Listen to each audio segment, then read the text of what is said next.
Recording in progress. So we go to the middle class. When we talk about the middle class, it's the class occupying the position between the upper and the working class. So for sociologists often divide the middle class into three distinct parts. We have the old middle class, the upper middle class, and the lower middle class. So what makes them differ? We start with the old middle class. For the old middle class, they are small business owners. We call them old middle class or petit bourgeoisies. Petit bourgeoisies. So they are small business owners, self-employed people, landlords, and small farmers who the Marxists expected to disappear as large capitalist companies drive smaller large capitalist companies drove smaller ones out. So they barely survive due to government encouragement and incentives. So for the petit bourgeoisies or the old middle class, they are self-employed people. They are small business owners. But the problem about landlords, the problem about it is that, according to Karl Marx, according to Marxists, they believe this group of people, this class will be wiped off as soon as any moment from now, because the capitalists will take over. You know, the capitalists are big businessmen, so the small business people will not be able to compete with them. As a result, they are off. So they are called the old middle class. Is it clear? It's like temporary. Yeah, their class is temporary.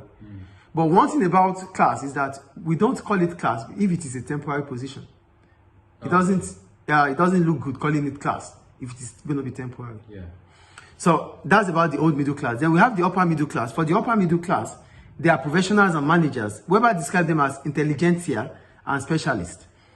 Their high income is usually derived from education and training they have received. So for the upper middle class, according to Max Weber, he called them intelligentsia and specialist people. They have more income because of the education they have and their training. That's the upper middle class. Then we have the lower middle class. For the lower middle class, they are referred to as the white-collar workers. They are seen as being proletarianized, as they do almost the same job or earn almost the same as the working class. So there's proletarianization here because they are moving down the ladder. They are seen as middle class, but in reality, what they do, what they earn, is just the same as the higher middle class, or the higher working class. So we call it proletarianization. Is it clear? So what is proletarianization involving? It involves formerly middle class job now having lower status. It's a middle class job before now, but now they see it as a lower status job. It becomes a working class job. So if such happen, it is called proletarianization.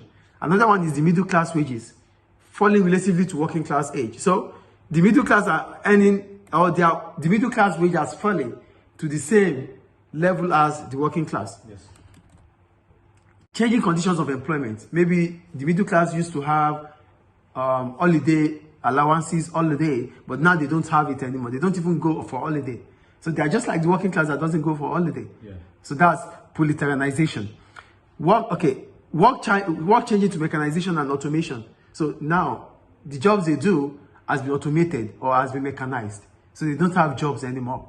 So they refer them back to finding physical work to do. So that is still proletarianization. Do you get it? Our workers now, the last thing about it is that workers feeling that they no longer belong to the middle class. They feel they are part of the working class. So they feel themselves that they no longer belong to the middle class. So that feelings they have is also proletarianization. They felt that, you don't get the point I'm making. No, I'm getting the point. But the thing is, they set an example by joining a trade union. Yes, when you join the trade union, because you want them to fight for your rights. So you joining the trade union means that you feel you no longer have that status you have before. I get it. So they feel down on themselves, they feel low of themselves. Do you understand? So that's all about types of class regarding middle class. Is it clear? So the next lesson will be on working class and underclass.